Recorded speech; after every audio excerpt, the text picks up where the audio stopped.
დეკანოს გიორგი მამალაძის საქმის საეკლესიო შესწავლა მოხდება, რაზე იმსჯელეს სინოდის ხტომაზე მოამბეში რამდენიმე წუთში. აფხაზეთის ომის დროს უგზო-უკვლოდ დაკარგული კიდევ 25 პირის ცხედარი იდენტიფიცირებულია, მათ 17 ოქტომბერს სამხედრო პატივით დაკრძალავენ. ულტიმატუმი კატალონიას ესპანეთის ხელისუფლება დეკლარაციის ხელმოწერასთან დაკავშირებით განმარტებებს ითხოვს, წინააღმდეგ შემთხვევაში კანონით განსაზღვრული ზომების მიღებით იმუქრება. 2017 წლის ფრანკფურტის წიგნის ბაზრობა გაიხსნა, მომავალი წლის საპატიო სტუმრის სტატუსი საქართველოს 15 ოქტომბერს გადაეცემა. კიდევ ერთხელ მოგესალმებით, მოამბეს 18 საათზე მარიამ ვაშაძე წარმოგიდგენთ.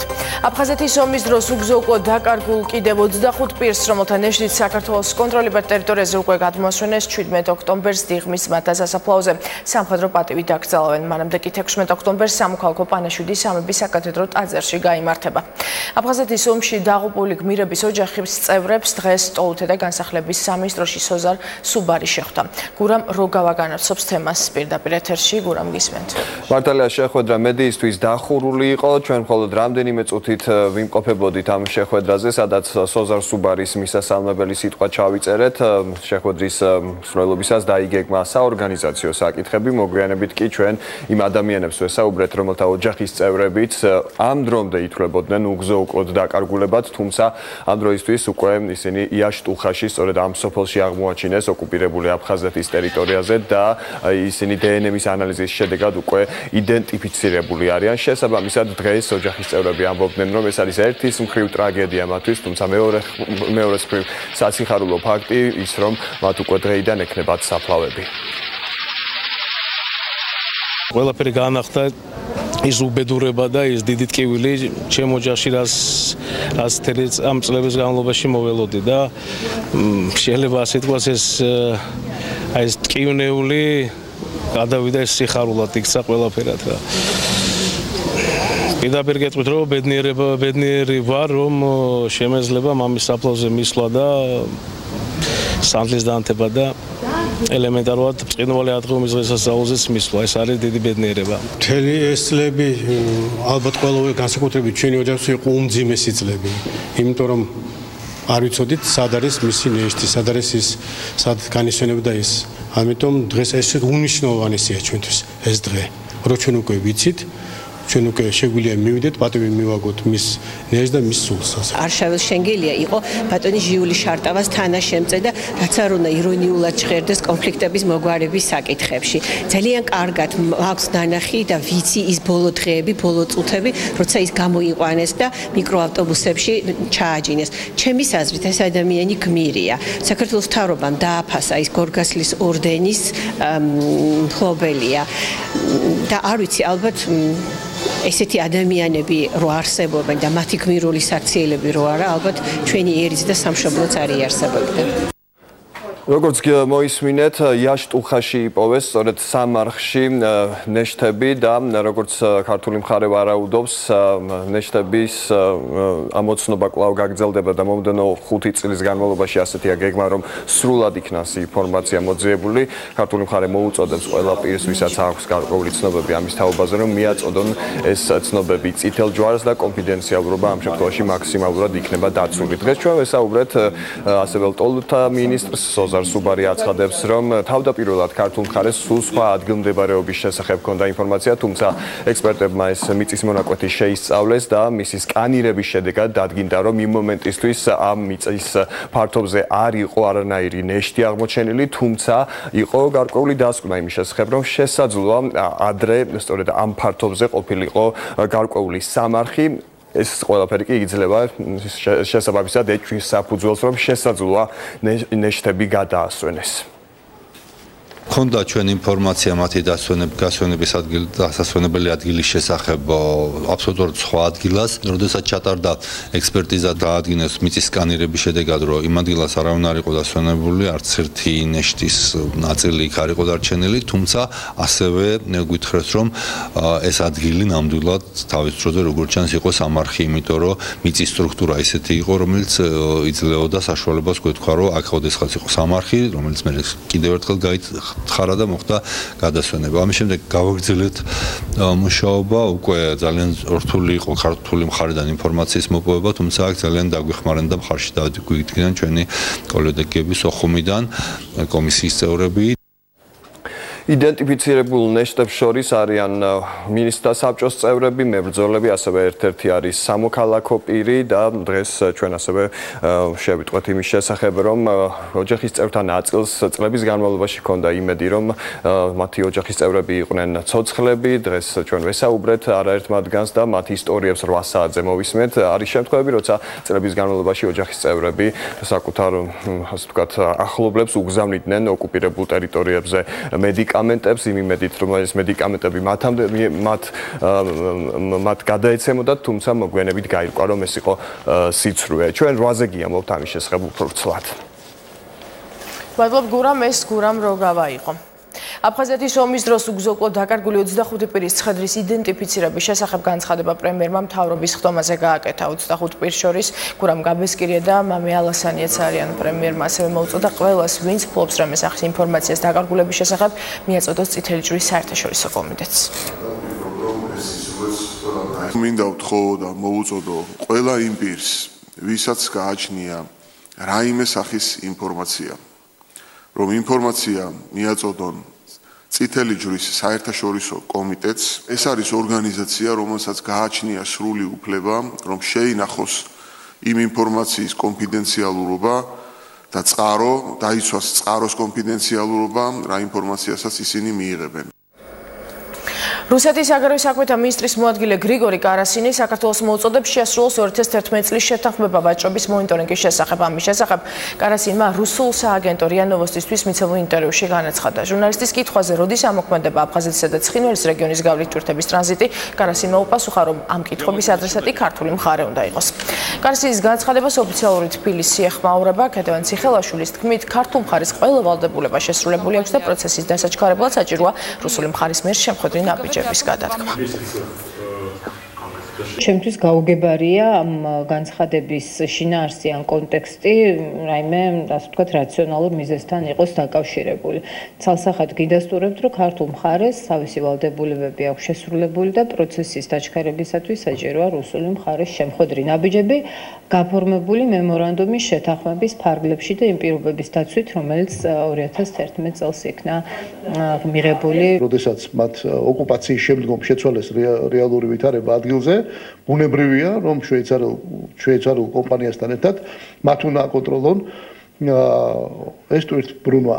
აქედან გამომდინარე, გაურკვეველია ჩვენთვის, ამას სჭირდება მხოლოდ ერთი რამ, დაიწყოს პროცესი. პროცესი რო დაიწყოს, რუსეთი უნდა დათანხმდეს და გადადგეს შესაბამისი ნაბიჯები. დეკანოს გიორგი მამალძის საქმის საეკლესიო შესწავლა მოხდება. ამის შესახებ სინოდის ხდომის დასრულების შემდეგ რუსთავის მიტროპოლიტმა იოანე გამრეგელმა განაცხადა. კიდევ რა საკითხებზე იმსჯელა სინოდმა მას ნათია ქენქაძე გვეტყვის, რომელიც პირდაპირ ეთერში გვერდება. ნათია, გისმენთ. კიდევ ერთი საკითხი, რომელზეც სინოდის დღევანდელ სხდომაზე იმსჯელოს, უკავშირდება ბორჯომისა და ბაკურიანის ეპარქიის ყოფილ მმართველს მეუფე სერაფიმეს, როგორც რუსთავის მიტროპოლიტმა მეუფე იოანემ ჩვენთან საუბარში განაცხადა, მეუფე სერაფიმემ თავად ითხოვა, რომ გაეგზავნათ რომელიმე მონასტერში, სადაც ის გააგრძელებს მოღვაწეობას. როგორც ცნობილია, მეუფე სერაფიმე ეპარქიაში ჯერ კიდევ გასულ წელს ჩამოაცილეს, შემდეგ ვრცელდებოდა ინფორმაცია, რომ მას უშვებდნენ ავსტრიისა და გერმანიის ეპარქიაში, თუმცა ამ დრომდე მასთან დაკავშირებით გადაწყვეტილება მიღებული არ იყო. მეუფე იოანემ განმარტა, რომ მეუფე სერაფიმეს არ ისევ შეუნარჩუნდება მღვდელთავრის ხარისხი და ასევე ექნება წირვალოცვის ჩატარების უფლება იმ მონასტერში, სადაც ის გადაწყვეტს, რომ გაეგზავნოს. რაც შეეხება დეკანოს გიორგი მამალაძის საკითხს, როგორც მეუფე იოანემ განმარტა, საპატრიარქო ელოდებოდა სასამართლოს გადაწყვეტილებას ამ დრომდე და რადგან ეს გადაწყვეტილება და განაჩენი უკვე არსებობს, ახლა დაიწყება ამ საკითხის საეკლესიო შესწავლა, საეკლესიო კანონმდებლობის მიხედვით. ეს ძირითადად უკავშირდება სულიერ საკითხებს, მაგალითად უნდა კონდეს თუ არა ზიარების უფლება, დეკანოს ასევე შეუნარჩუნდეს თუ არა მას მღვდელმსახურის ხარისხი. დღეს მეუფე იოანე რუსთაველი მიტროპოლიტი ერთადერთი იყო, რომელმაც კონკრეტულ განხილულ თემებზე ისაუბრა. ჩვენთან კომენტარი გააკეთა ჭყონდიდელმა მიტროპოლიტმაც, თუმცა მეუფე პეტრემ აღნიშნა მხოლოდ ის, რომ სინოდის დღევანდელი სხდომა იყო წინ გადადგმული ნაბიჯი და ასევე მან განაცხადა, რომ წინა სხდომისგან განსხვავებით მას დღეს რაიმე გაფრთხილება ან შენიშვნა არ მიუღია. ეს ჩატარებული წმინდა სინოდის ხდომა არის წინ გადადგმული პოზიტიური ნაბიჯი საქართველოს ეკლესიისთვის. საუბრეთ ყველა საკითხზე. მათ შორის თქვენზე? რა თქმა უნდა, დიახ. თუ ეს გადადგმული, მაშინ აქამდე რა უკან გადადგმული ნაბიჯი იყო, არა, გაუგებარია. მე არ ვიცი. სინოდმა სანამ არ იყო დასრულებული სასამართლო გამოძიება, ამ საკითხი არ იმსჯელა. ახლა დასრულდა, ეხლა საეკლესიო კანონით მოხდება განხილვა. ეკლესიას აქვს თავისი სამართალი, ჯულის კანონი. სადაც განხილულია ყველა ეს შემთხვევები, რაც ისტორიულად არის ცნობილი და აი ამ გამოცდილების საფუძველზე მოხდება განხილვა. გადაწყდა რომ რადგან სასამართლო მამა გიორგისთან დაკავშირებით დასრულდა და განაჩენი გამოტანილია, საპატრიარქო ეკლესიის კანონების მიხედვით განიხილვა საკითხი. ჩვენ ამ დრომდე ველოდებით დღევანდელი სინოდის ხდომის მდივნის განცხადებას, რომელიც თავად საპატრიარქომ უნდა გაავრცელოს, სადაც მოკლედ იქნება საუბარი განხილულ თემებზე, უფრო მოგვიანებით კი გამოქვეყნება წერილობით განჩინება, სადაც უკვე დეტალურად იქნება მოცემული ინფორმაცია ყველა იმ საკითხზე, რომელზეც დღეს სინოდის წევრებმა იმსჯელეს. მადლობთ ნათია კენკაძე საუბრობდა პირდაპირ ეთერში. ეგრეთ წოდებული ციანდის საქმის დახურული პროცესების ვიდეო მასალის გავრცელების ფაქტზე კი გამოძიება გრძელდება. დეკანოს გიორგი მამულაძის ადვოკატებმა საგამოძიებო ორგანო ცოტა ხნის წინ დაატოვეს ვადა მეხრიშუმა და სულხან გომახიძემ ჩვენების მიცემაზე უარი თქვეს. გამოძიების ფარგლებში თბილისის პროკურატურაში იმყოფებოდნენ მიხეილ რამიშვილი, გიორგი ფანცულაია და მაია ზოიძე. ყველა მათგანმა გამოკითხვაზე უარი განაცხადა. გამოვიყენეთ კანონით მოიჭებული უფლება, რომ არ მიგვეცა ინფორმაცია იმ საკითხებთან დაკავშირებით, რომელიც ჩვენთვის ცნობილი გახდა ჩვენი პროფესიული მოვალეობის შესრულებასთან დაკავშირებით. შევასრულე ადვოკატთა პროფესიული ეთიკით დაკისრებული ვალდებულება იმ საქმეზე არ გავუწია ინფორმაცია, რომელიც ჩვენთვის ცნობილი გახდა საადვოკატო უფლებამოსილების განხორციელების დროს. თბილისის საკრებულოსთან გუშინ გამთავრებულ მოვლენებს პრემიერ-მინისტრი გამოეხმაურა. გიორგი კვირიკაშვილმა ამის შესახებ მთავრობის ხდომის დაწყებისას ისაუბრა. მისი თქმით, დასრულდა დრო, როდესაც სიწრუით მოსახლეობის აზრის მართვას ახერხებდნენ, როგორც მთავრობის მეთაურმა განაცხადა. ოპოზიციის რადიკალური ნაწილის მთავარი მიზანია არჩევნების წინ შექმნას შტაბ-ბიჭდილება, თითქოს არჩევნების სტაბილურად და მშვიდობიანად ჩატარებას ხელი ეშლება. ოპოზიციის ერთი ნაწილის რადიკალური ნაწილის თავარი მიზანი არის ის, რომ არჩევნების წინ შექმნას შტაბ-ბიჭდილება, თითქოს რაიმე ხელს უშლის სტაბილურად და მშვიდობიანად არჩევნების ჩატარებას, თითქოს მათ აზრის გამოხატვაში ვინმე ხელს უშლის. მე ვფიქრობ, რომ ეს სიცრუე ყველამ დაინახა. სამართალდამცავებმა იმოქმედეს კანონის სრული დაცვით და არ მისცეს პროვოკატორებს საშუალება, რომ ჩაეშალათ საკრებულოს ხდომა. მინდა გაოცება გამოვთქვა იმასთან დაკავშირებით, თუ როგორ იქცეოდა ზოგიერთი დეპუტატი და როგორ ცდილობდა პროვოცირებას ნეგატიური პროცესებისა. მინდა ხაზი გაუსვა ასევე იმ რთულ სამუშაოს და მდგომარეობას, რომელშიც ქვეყნის პოლიცია და პოლიციელები აღმოჩნდნენ, თუმცა ვთვლი, რომ მათი რეაქცია იყო კანონის ფარგლებში, იყო ადეკვატური. თბილისის საკრებულოსთან აქციის დროს დაკავებული 16 პირის საქმის განხილვა 17 სექტემბრისთვის გადაიდო. მოსამართლემ მოითხოვა ადმინისტრაციული წესი დაკავებულების საქმეზე დამატებითი მტკიცებულებების წარმოდგენა, მათ შორის საწოლთხოვო კამერების ჩანაწერები ან მოწმეთა ჩვენებები. პროცესის დაწყებამდე შენობაში ხმაური იყო დაკავებულების ახლობლები, დარბაზში შესვლას ითხოვდნენ. ნაციონალური მოძრაობის აქციის დროს დაკავებულ ყველაფრის სამართალდამცველები წვრილმან ხულიკნობას და პოლიციის მოთხოვნისადმი დაუმორჩილებლობას ეტავებენ. დაკავებულებიდან 14 პარტიის წევრი, 2 კი მხარდამჭერი. მათი შეფასებით დაკავება პოლიტიკური მოტივით მოხდა და მათ კანონი არ დაურღვევიათ. სწორედ ამის გარანტირებას უკეთებდა ეხა პოლიცია ჩემი დაკავებით, რომ მე ვერ შევძლო ჩემი წინასაარჩევნო კამპანიის ჯეროვნად ჩატარება, გაათრიონ თავისი მორჩილი დეპუტატი, რომელმაც ხმა მიცა ივანიშვილისთვის ერთ ლარად პუშკინის სკვერის გადაცემას. დაკავებიდან შემიყვანეს რაღაცა გაუგონარი ლანძღვაგინებისა და ფიზიკური შეურაცხყოფის ფონზე და დაახლოებით 20 წუთის შემდგომ გადამცეს ვიღაც კონკრეტულ პატრულის წარმომადგენელს, თითქოს მას დავეკავებიეთ. პოლიციისგან ფიზიკური შეურაცხყოფა სიტყვიერი გამოჩნდა კიდე, ჩვენ ვდებენ რა სიტყვიერ შეურაცხყოფა პოლიციის ვაყენებთ, იყო კამერები. არანაირი ფაქტი არ არსებობს, აი ფაქტი მაგზედ შემომახიეს უსწრაფ. აეროპორტის გზაზე არსებული შენობის ეზოში მომაყენეს სიტყვიერი და ფიზიკური შეურაცხყოფა. სურათებიც გადამიღეს ამ დაზიანებებზე, ბეჭებზე მაგ მუშტი ჩამარტყა, ვინმე ბატონმა გრიშამ ეს მიმართავდნენ ყოველ შემთხვევაში. სამხრეთ-აღმოსავლეთ ევროპის თავდაცვის მინისტერიალი დასრულებულია 16 ქვეყნის მაღალი რანგის პირებმა რეგიონში უსაფრთხოებისა და მშვიდობის გამტკიცებაზე იმსჯელეს. მინისტერიალის მონაწილეებს სიტყვით საქართველოს თავდაცვის მინისტრმა მიმართა. მედიასთან განცხადება გააკეთა მინისტერიალის თავმჯდომარემაც. მინისტერიალის დასრულების შემდეგ უკვე ორმხრივი შეხვედრები დაიწყო. თავდაცვის მინისტრი მტკიცე მხარდაჭერის მისიის ხელმძღვანელსაც შეხვდა. ლიკა ალელიშვილი გვერდდება დეტალები დღეა ეთერში. ლიკა გისმენთ. სამხრეთ-აღმოსავლეთ ევროპის თავდაცვის მინისტერიალი უკვე დასრულებულია. ამის შემდეგ საქართველოს თავდაცვის მინისტრმა გამართა ორმხრივი შეხვედრები დელეგაციის წევრებთან. კიდევ ერთი შეხვედრა, რომელიც დღეს ლევან იზორიამ გამართა, ეს იყო მტკიცე მხარდაჭერის მისიის ხელმძღვანელთან ჯონ ნიკოლსონთან ორმხრივი შეხვედრა. ნიკოლსონმა შეხვედრის დასრულების შემდეგ მედიასთან კომენტარიც გააკეთა და ისაუბრა ქართველი სამხედროების როლზე მტკიცე მხარდაჭერის მისიის ფარგლებში ავღანეთის ისლამურ რესპუბლიკაში. Thank you for the invitation. ვაფასებთ საქართველოს ჩართულობას ტერორიზმის წინააღმდეგ ბრძოლაში. ნატოსა და შეერთებული შტატების, ისევე როგორც მათი მოკავშირეების მიზანია დაიცვან თავიანთი სამშობლო ტერაქტებისგან. საქართველო ამ მისიაში არის ნატოს არაწევრი, მთავარი კონტრიბიუტორი, რომელიც ავღანეთში ყველაზე დიდი სამხედრო კონტინგენტით არის წარმოდგენილი. თუ მოსახლეობასთან თანაფარდობაში დავიანგარიშებთ. მტკიცე მხარდაჭერის მისიის სარდალი გენერალი ნიკოლსონი არის დიდი მხარდამჭერი საქართველოსი. მან ცალსახად აღნიშნა შეხვედრის ფარგლებში, რომ ამერიკის შეერთებული შტატები ყველაფერს გააკეთებს იმისთვის, რომ თითოეულმა ქართველმა უსაფრთხოდ იგრძნოს თავი და ჩვენი თანამშრომლობა ამ თვალსაზრისით უფრო და უფრო ძლიერდება. დღევანდელმა შეხვედრამ აჩვენა ჩვენი მტკიცე მზადყოფნა, ვიმუშაოთ ერთად რეგიონში მშვიდობის, სტაბილურობის უზრუნველსაყოფად და თანამშრომლობის განვითარებისთვის. დღის წესრიგში არსებული სხვადასხვა საკითხი განვიხილეთ და ყველა თემასთან დაკავშირებით პოზიტიური განწყობა გქონდა. ნათელია, რომ ჩვენ გვსურს კონკრეტული პროგრესის მიღწევა და თვალსაჩინო შედეგის ქონა. ჩვენი რეგიონის წინაშე არსებულ საფრთხეებსა და გამოწვევებს საუკეთესოდ ერთობლივად ერთიანი ნებით გავუმკლავდებით. დასახულ მიზანს თანამშრომლობით მივაღწევთ.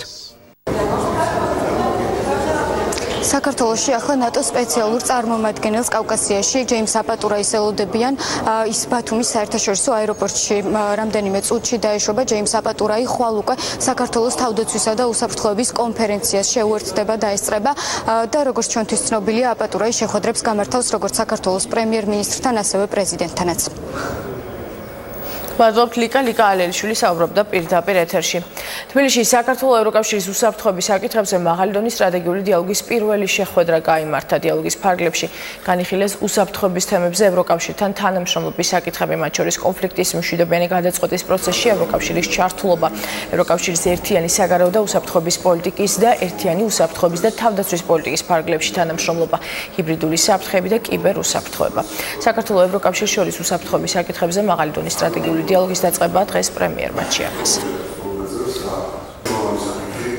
ეს არის უმნიშვნელოვანესი მიღწევა, ვინაიდან ჩვენ ვხდებით პრაქტიკულად ევროპის უსაფრთხოების სისტემის ერთ-ერთი უმნიშვნელოვანესი კომპონენტი ქვეყანა. ეს არის უპრეცედენტო ნაბიჯი ასევე ევროკავშირის მხრიდან და ეს არის დამადასტურებელი ევროპის მხრიდან საქართველოს მიმართ დიდი ინტერესის და საქართველოს ასევე როლის რეგიონში უსაფრთხოების და სტაბილურობის განმტკიცების საქმეში. დარწმუნებული ვართ, რომ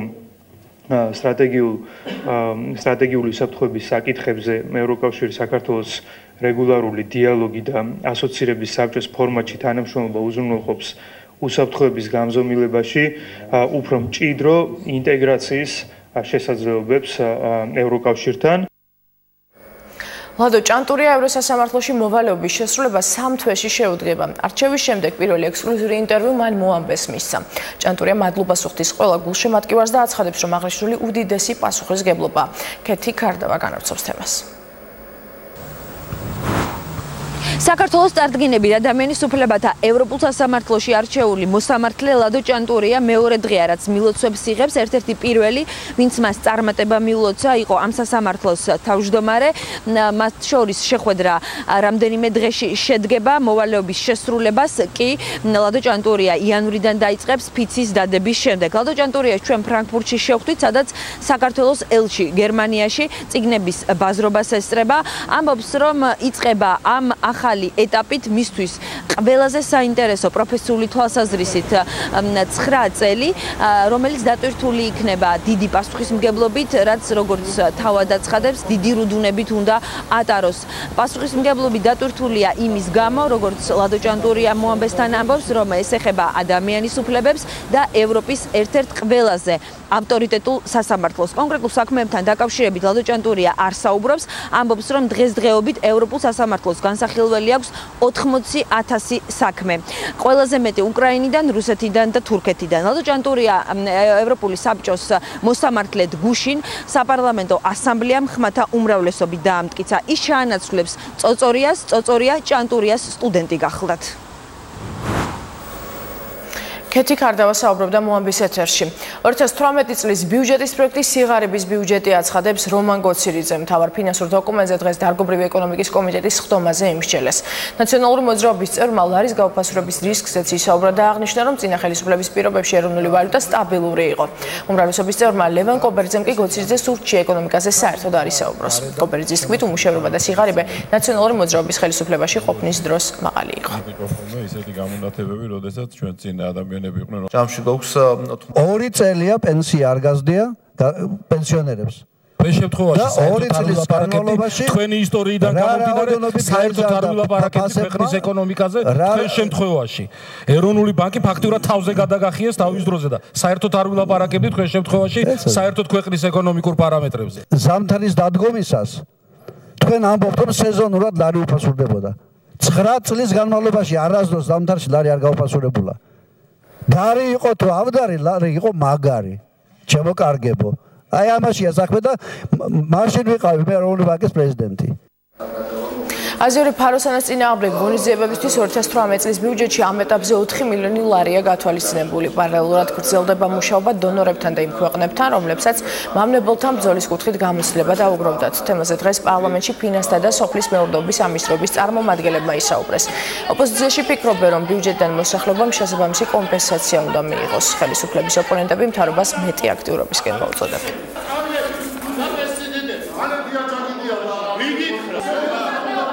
საუბრობთ კატასტროფაზე. კატასტროფის დროს სრულიად ლეგიტიმურია კომპენსაციაზე საუბარი. ხომ ასეა?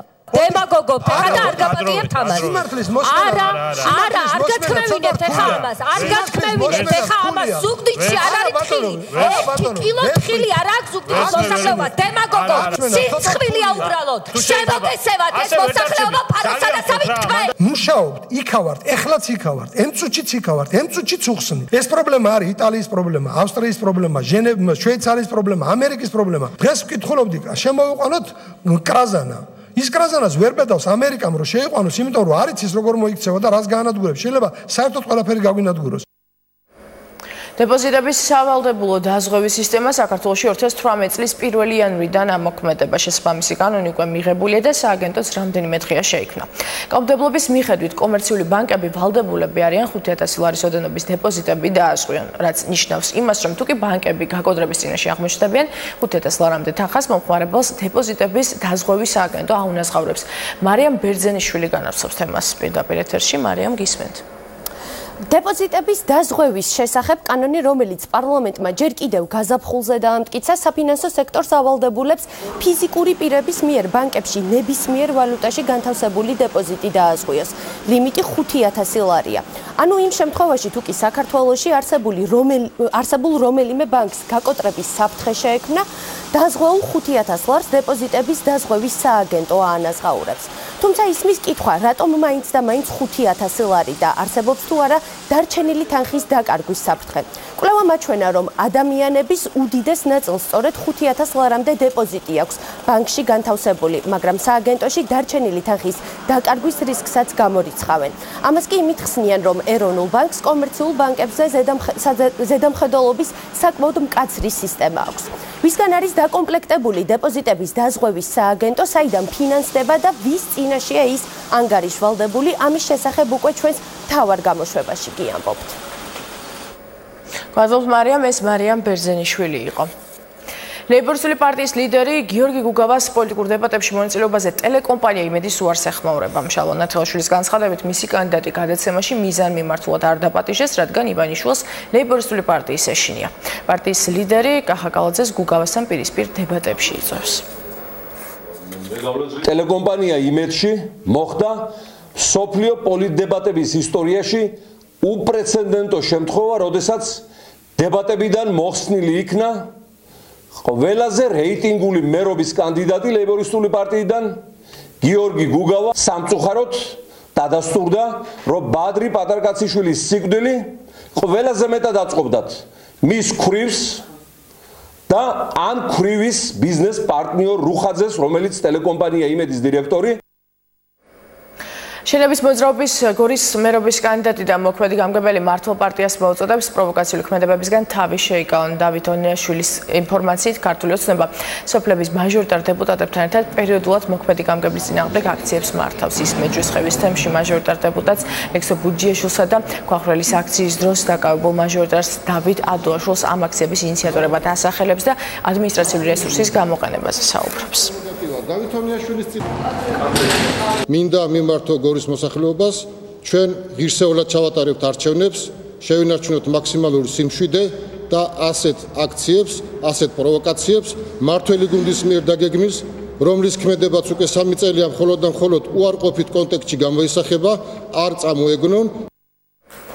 დემოკრატიული მოძრაობა თავისუფალი საქართველო მათი პოლიტიკური ძალის მიმართ განხორციელებულ ზეწოლის ფაქტზე საუბრობს. დიმიტრი ლოთქიფანიძის განცხადებით, სენაკის 64 საარჩევნო ოლქის მე-15 უბნის კომისიის წევრი დემოკრატიული მოძრაობიდან 21 წლის სენატორი ღვინჯელია ორმა პირმა ძალის გამოყენებით გაიტაცა და ფიზიკურად გაუსწორდა. ლოთქიფანიძის თქმით, დაზიანებულმა სხეულის მრავლობითი დაზიანება მიიღო, რის გამოც ის ქუთაისის რეფერალურ საავადმყოფოში მოთავსებული. პარტიის წარმომადგენლის განცხადებით, დაზიანებულის მამა მათი პარტიის აქტიური წევრია. დემოკრატიული მოძრაობა მომხდარის მოკლეს დროში გამოძიებას და დანაშაუების დასჯას ითხოვს. სამართალდამცავ ორგანოებს და მათზე საპროცესო ზედამხედველ პროკურატურას დაუყოვნებლივ მიმართავთ გახსნან ეს მძიმე კატეგორიის დანაშაული და დაუყოვნებლივ მისცენ პასუხისგებაში ყველა ის დამნაშავე პირი, რომელიც აგრესიაში, თავისუფლების უკანონო აღკვეთასა და ცემაში, ფიზიკური დაზიანებების მიყენებაში იღებდა მონაწილეობას. სამცხე-ჯავახეთის სახელმწიფო უნივერსიტეტის რექტორის მოვალეობას მერა ბერიძე შეასრულებს. აკადემიური საბჭოს 6 წევრმა ბერიძე 5 ხმით აერჩია. ერთ-ერთი კანდიდატი თამარ გელაშვილი შედეგების განსაჩივრებას 1 თვის განმავლობაში აპირებს, როგორც მან ჟურნალისტებს განუცხადა, აკადემიური საბჭოს შემადგენლობა არალეგიტიმურად მიაჩნია. მერა ბერიძე კი აცხადებს, რომ ის აღნიშნულ გადაწყვეტილებას ელოდა. რექტორის მოვალეობის შემსრულებელმა 6 თვის ვადაში უნდა უზრუნველყოს რექტორის არჩევნების ჩატარება. რთულია პერიოდი, როდესაც მოვალეობას ასრულებ ადამიანი, სირთულეს ქმნის მაინც მოლოდინი რაღაც, სამომავლო მოლოდინის, უნდა მოასწრო რაღაცა ისეთი გააკეთო, რომელიც რაღაცა ეტაპი იქნება. მე ვფიქრობ, რომ მე სერიოზული პროგრამა მაქვს, ძალიან სერიოზული პროგრამა და მის ერთ ნაწილს მაინც შევასრულებ, ყველაფერს მიუხედავად. ოფიციალურმა მადრიდმა კატალონიას ულტიმატუმი წაუყენა. ესპანეთის ხელისუფლება კატალონიის მთავრობას დამოუკიდებლობის დეკლარაციის ხელმოწერასთან დაკავშირებით განმარტებებს თხოვს. წინააღმდეგ შემთხვევაში კანონით განსაზღვრული ზომების მიღებით იმუქრება. ესპანეთის პრემიერ-მინისტრმა კატალონიის ადგილობრივ ხელისუფლებას მოუწოდა მკაფიოდ განმარტოს, გამოაცხადა თუ არა ავტონომიური რეგიონის დამოუკიდებლობა. კატალონიის პარლამენტმა გუშინ საღამოს ცალმხრივი დამოუკიდებლობის გამოცხადების შესახებ დეკლარაცია მიიღო. დოკუმენტში ნათქვამია, რომ კატალონიის რესპუბლიკა გამოცხადდა სუვერენულ სახელმწიფოდ. დეკლარაციას ხელი კატალონიის მეთაურმა კარელს პუიჩდემონმაც მოაწერა. ამასთან მან ჟურნალისტებთან განმარტა, რომ ეს სიმბოლური ნაბიჯი იყო და დამოუკიდებლობის გამოცხადების განზრახვას წარმოადგენს. ესპანეთის ხელისუფლება აცხადებს, თუ კატალონიის მთავრობა სამხრეთად გამოაცხადებს დამოუკიდებლობას, მაშინ მადრიდი კატალონიის ავტონომიას დროებით გაუქმებს. ესპანეთის მთავრობას სურს კატალონიელ ხალხს დახმარების ხელი გაუწოდოს. მაშინ, როცა ავტონომიის მთავრობა მოსახლეობას გაურკვეველი მომავლისკენ მიაქანებს. თუ ბატონი პუიჩდემონი მის მიერ ხელმოწერილ არაკანონიერ დოკუმენტს აამოქმედებს, ჩვენ მკაცრ ზომებს მივიღებთ. ათენში ესპანეთის საელჩოში კატალონიის დამოუკიდებლობის მხარდამჭერი ანარქისტების ჯგუფი შეიჭრა უსაფრთხოების მიზნით დიპლომატიური მისიის შენობიდან თანამშრომლების ევაკუაცია მოხდა, როგორც საელჩოს წარმომადგენელმა განაცხადა, შენობაში 15-20 კაციანი ჯგუფი შეიჭრა. მათ პროპაგანდისტული ფურცლები და ყარის წარწერით სოლიდარობა ხალხის იარაღია. დემონსტრანტებს შენობაში არაფერი დაუზიანებიათ. პოლიციამ 19 ადამიანი დააკავა. სამართალდამცველების ცნობით აქციის ორგანიზატორი იყო ბერძნული დაჯგუფება რუბიკონი, რომელიც ესპანეთისგან კატალონიის გამოყოფას მხარს უჭერს. უკრაინის პრეზიდენტი ამბობს, რომ ქვეყნის ტერიტორიებით არასდროს ივაჭრებს ეს განცხადება პოროშენკომ სტრასბურგში ევროსაბჭოს საპარლამენტო ასამბლეის ხდომაზე სიტყვით გამოსვლისას. ჩეხეთის პრეზიდენტის მილოშ ზემანის განცხადების აპასუხოდ გააკეთა. პეტრო პოროშენკოს თქმით, ევროსაბჭოს საპარლამენტო ასამბლეის ტრიბუნა არ შექმნილა ფულის, ნავთობის და გაზის სანაცვლო ტერიტორიებით ვაჭრობის მოწოდებებისთვის, არამედ ის შეიქმნა ევროპის ღირებულებებისა და პრინციპების დასაცავად. შეგახსენებთ, რომ 10 ოქტომბერს სტრასბურგში ევროსაბჭოს საპარლამენტო ასამბლეის სესიაზე სიტყვით გამოსვლისას ჩეხეთის პრეზიდენტი უკრაინისთვის ყირიმის სანაცვლოდ ფულის გადახდისა და ნახევარკუნძულის ანექსიის დაკავების ინიციატივით გამოვიდა. საფრანგეთის პრეზიდენტი ემანუელ მაკრონი აცხადებს, რომ ევროპელ ლიდერებს ევროკავშირის მომავლის შესახებ საკუთარი ხედვების წარსადგენად 1 წელი აქვთ. ამის შესახებ მაკრონმა ფრანკფურტში გოთეს ინსტიტუტში სიტყვით გამოსვლისას განაცხადა. მაკრონი მიიჩნევს, რომ ევროპელმა ლიდერებმა ევროკავშირის მომავლის შესახებ მოლაპარაკებები ახლავე უნდა დაიწყონ. მაკრონის განცხადებით მას ევროპული დისკუსიის დასაწყებად გერმანიაში ჩასვლა უფრო ხშირად სურს. მან ასევე გერმანიის კანცლერი და სხვა ლიდერები საფრანგეთში მოიწვია. 2017 წლის ფრანკფურტის წიგნის ბაზრობა გერმანიის კანცლერმა ანგელა მერკელმა და ბაზრობის ლევანდელი საპატიო სტუმარი ქვეყნის საფრანგეთის პირველმა პირმა ემანუელ მაკრონმა გახსნეს. მასპინძელი ქვეყანა საფრანგეთი 15 ოქტომბერს მომავალი წლის საპატიო სტუმრის სტატუსს საქართველოს ოფიციალურად გადასცემს. გახსნის საზეიმო ცერემონიას გერმანიაში ქართული დელეგაციაც დაესწრო. ქართული სტენდი ფრანკფურტის ბაზრობაზე მრავალფეროვანი და მასშტაბურია. 2018 წელს საქართველოს საპატიო სტუმრის სტატუსით ევროპელი მკითხველის წინაშე წარსდგება. ორივე ქვეყნის პირველი პირი მიესალმა აუდიტორიას და ისაუბრა წიგნის ბაზრობის მნიშვნელობაზე, არა მხოლოდ როგორც ასე ვთქვათ პლატფორმაზე, სადაც ავტორები, ლიტერატურა, თარგმანები ახალ მკითხველს და ახალ ბაზრებს პოულობს, არამედ როგორც პლატფორმაზე, სადაც ზოგადად საკაცობრიო, ევროპული, კულტურული, პოლიტიკური ძალიან მნიშვნელოვანი გზავნილები ისმის. წიგნის ბაზრობა გახსნილია ოფიციალურად. საფრანგეთი დარწმუნებული ვარ ძალიან საინტერესო ლიტერატურულ და კულტურულ კვირაულ შემოგვთავაზებს ქალაქ ფრანკფურტში. რაც შეეხება დღევანდელ დღეს იმ ოფიციალურ გამოსვლებს იმ მაღალი რანგის პოლიტიკური ფიგურებისგან, რომლებიც ჩვენ დღეს მოვისმენთ, კიდევ ერთხელ უსვავს ხაზს იმას, რომ ლიტერატურა, წიგნი და ავტორი ძალიან მნიშვნელოვანი მოთამაშეა ევროპაში. საქართველოს გემო ასე ქვია ცნობილი იტალიელი ფოტოგრაფის და მოგზაურის კარლა კაპალბოს წიგნს, რომლის პრეზენტაციაც ამერიკის შეერთებულ შტატებში საქართველოს საელჩოში გაიმართა. წიგნი ქართული სუფრის და ღვინის ტრადიციებზე მოგვითხრობს და რეცეპტებს, ფოტოებს და რუკებს აერთიანებს. საქართველოს გემო გასულ წელს დიდ ბრიტანეთშიც გამოიცა. დეტალები ამერიკის ხმის მიერ მომზადებულ რეპორტაჟში. 70 რეცეპტი, 400 ფოტო, რუკები და უამრავი ისტორია, რომელიც ქართული სუფრისა და ღვინის ტრადიციის შესახებ გვიყვება. წიგნი საქართველოს გემო გასულ წელს ბრიტანეთში, ახლა კი უკვე შეერთებულ შტატებში გამოიცა და მისი პრეზენტაცია საქართველოს საელჩოში გაიმართა. ეს წიგნი ბევრად მეწყობა ქართული კულტურის შესახებ, ვიდრე რომელიმე ოფიციალური დოკუმენტური ფილმი. ამიტომ ის საუკეთესო საშუალებაა, რომ უცხოელებს ქართული სამზარეულო და მისი ტრადიციები გავაცნოთ. ისინი წაიკითხავენ რეცეპტებს და ათვალიერებენ ამ მშვენიერ ფოტოებს და დაგეგმავენ მოგზაურობას საქართველოში. კარლა კაპალბო წარმოშობით იტალიელი ფოტოგრაფი და მოგზაურია, რომელიც ღვინისა და გასტრონომიის შესახებ 20 წელზე მეტია წერს. მასალებს ამზადებს სხვადასხვა საერთაშორისო გამოცემისა თუ კულინარული ჟურნალისთვის. არის 15-მდე წიგნის ავტორი და არაერთი პრესტიჟული ჯილდოს მფლობელი. მათ შორისაა 2009 წელს მიღებული ლუიჯი ვერონელის ჯილდო საუკეთესო წიგნი ღვინის შესახებ. კაპალბო დიდი ბრიტანეთის დედოფლის ოქროს მედალოსანი და ბრიტანეთის ღვინის მწერალთა გილდიის წევრია. სხვადასხვა დროს ევროპის არაერთ ქალაქში ცხოვრობდა და მათი სამზარეულოსა და ღვინის ტრადიციებზე წერდა. 2013 წელს კი საქართველოში მოხდა და როგორც ამბობს, რამდენიმე დღიანი მოგზაურობის შემდეგ უკვე იცოდა, რომ ამ აღტაცების შედეგად ახალი წიგნი გაჩნდებოდა. საქართველოში იმიტომ წავედი, რომ ქვევში ღვინის დაყენების ტრადიცია მაინტერესებდა. აღმოვაჩინე ეს განსაკუთრებული ქვეყანა საოცრად სტუმართმოყვარე ხალხითა და ღვინისა და სამზარეულოს ძალიან მდიდარი უცხო ტრადიციებით. კარლა კაპალბოს წიგნი ქართული კულტურის პოპულარიზაციისთვის მნიშვნელოვნად მიაჩნია საქართველოს ელჩსაც. ქართული სამზარეულო დანახული ამერიკელი, ევროპელი ჟურნალისტების მწერლების, ფოტოგრაფების მიერ არის კიდევ ერთი ნაბეჯი იმისკენ, რომ დავაინტერესოთ ჩვენი მეგობრები, დავანახოთ ის ძვირფასი მხარე ქართული ტრადიციული კულტურისა, ქართული სუფრისა, რომლითაც ასე ვამაყობთ ყველანი.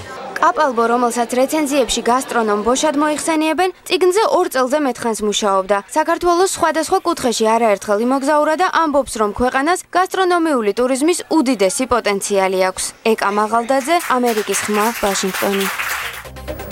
მოამბე ამით დასრულებულია, მე გემშვიდობებით, ნახვამდის.